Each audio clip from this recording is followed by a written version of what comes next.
இளம் தலைமுறையினர் இந்த காலத்தில் செல்போனிலும் ரீல்ஸ் மோகத்திலும் மூழ்கி இந்தியாவின் தொன்மை, கலாச்சாரம் என அனைத்தையும் கொஞ்சம் கொஞ்சமாக மறந்து கொண்டிருக்கும் வேளையில் ஆந்திராவில் ஒரு இளைஞர் வெளியிட்டிருக்கும் காணொளி தற்போது இளைஞர்களையும் இந்துக்களையும் தட்டி விழிக்கச் செய்வதாக அமைந்திருக்கிறது.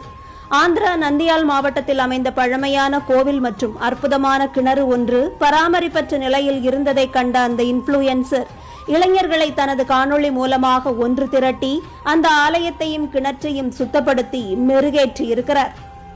இன்ஃப்ளூயன்சர்கள் என்று சுற்றித் திரியும் பல பேர் இங்கு இந்திய பண்பாட்டிற்கும் தேசியத்திற்கும் எதிரான கருப்பு சட்டை சிந்தனைகளை விதைப்பதோடு வெறும் வயிற்று பிழைப்புக்காக ஆடியும் பாடியும் ஃபுட் ரிவ்யூ செய்தும் மேக்கப் வீடியோக்கள் போட்டும் பொழுதை போக்கிக் கொண்டிருக்க, ஒரு சிலர் மட்டுமே இப்படி உண்மையாக இன்ஃப்ளூயன்சர்களாக மாறி நன்மை செய்கிறார்கள்.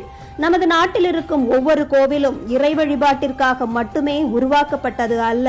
கோவில்களின் பின்னால் நமது வரலாறு, பண்பாடு, கலாச்சாரம், தொன்மை, அறிவியல் என அனைத்துமே பொக்கிஷங்களாக மறைந்து கிடக்கிறது. நமக்காக இவற்றை விட்டு சென்ற அரசர்களும் முன்னோர்களுமே நமது மூதாதைகள்.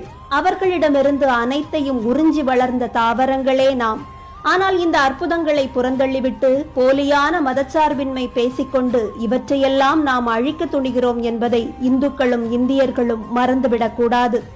கோவில்களை இடிப்பது மட்டுமே அழித்தல் ஆகாது. அதன் அழிவை கைகட்டி வேடிக்கை பார்ப்பது, கோவில்களின் சிறப்பை அடுத்த தலைமுறைக்கு விளக்காமல் செல்வது, பொய்யான டிவி ஷோக்களில் மூழ்கி பொழுதை கழிப்பது என இவையும் அழித்தலின் ஒரு வகைதான். பண்டிகைகளை பற்றியும் அதன் தொன்மை கதைகள், அவை விளக்கும் வாழ்வியல் தத்துவங்கள் என உங்கள் குழந்தைகளுக்கு இதை எத்தனை பேர் சொல்லிக் கொடுக்கிறீர்கள்? விடுமுறைகளில் ஊர் சுற்றும் போது அந்த ஊர்களில் இருக்கும் ஒரு கோவிலுக்காவது குழந்தைகளை அழைத்துச் செல்கிறீர்களா? உங்கள் ஊர் கோவில்களின் தூய்மை பணிகளில் கலந்து கொள்கிறீர்களா என்பதையெல்லாம் ஒருமுறை சிந்திப்பதற்காகவே இந்த பதிவு. இந்த பதிவை மற்றவர்களுக்கு பகிரும் கடமையாவது செய்வீர்களா என்பதே எங்களது கேள்வியாக இருக்கிறது.